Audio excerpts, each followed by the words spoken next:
Cette année à Chefchaouen, la pluie n'a pas été normale, elle a été abondante, provoquant des glissements de terrain et des inondations. Dans une province montagneuse qui dépend de l'agriculture, quand la terre s'effondre, ce n'est pas seulement une route que l'on perd, c'est un sol agricole, c'est une récolte. La province de Chefchaouen repose sur une agriculture de montagne. Lorsque les pluies deviennent extrêmes, les sols s'érodent, les parcelles se fragilisent et la capacité de production diminue. Nous ne parlons plus seulement de météo, nous parlons de développement. Cela concerne directement les ODD, l'objectif 2, fin zéro, l'objectif 13, lutte contre les changements climatiques et l'objectif 11, ville et communauté durable. Mais comment répondre concrètement à ces défis au niveau local? J'ai posé la question à M. Abdel Ilah Tazi, président de l'association Tala Santan pour l'environnement et le développement, une organisation accréditée auprès de la Convention cadre des Nations Unies sur les changements climatiques. Je lui ai demandé comment ces pluies extrêmes impactaient l'agriculture de montagne à Chefchaouen et quelles solutions concrètes avez-vous mises en place pour protéger les sols et soutenir les agriculteurs. La TED, comme association, travaille d'abord sur la restauration écologique des paysages forestiers. Deuxièmement,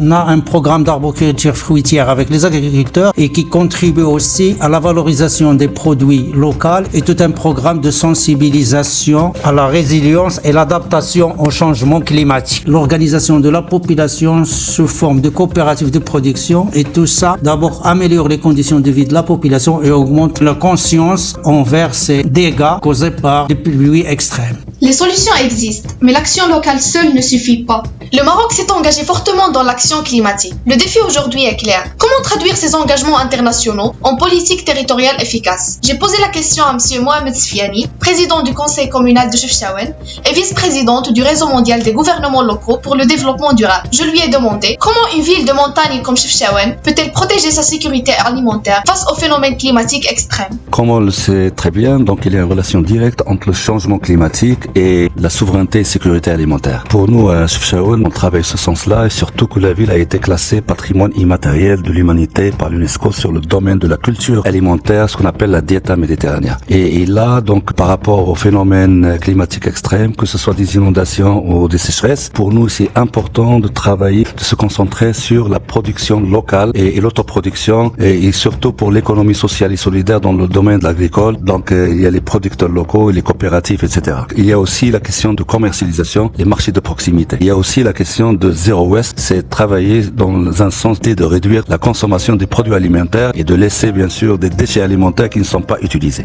Cet échange met en lumière l'importance d'agir collectivement pour promouvoir des modes de consommation et de production responsables, l'objectif 12, et pour renforcer les partenariats locaux et internationaux, l'objectif 17. Je suis une jeune journaliste de Chefchaouen et je crois que ma génération doit comprendre que le climat n'est pas seulement une question environnementale, c'est une question alimentaire, une question de développement, une question d'avenir.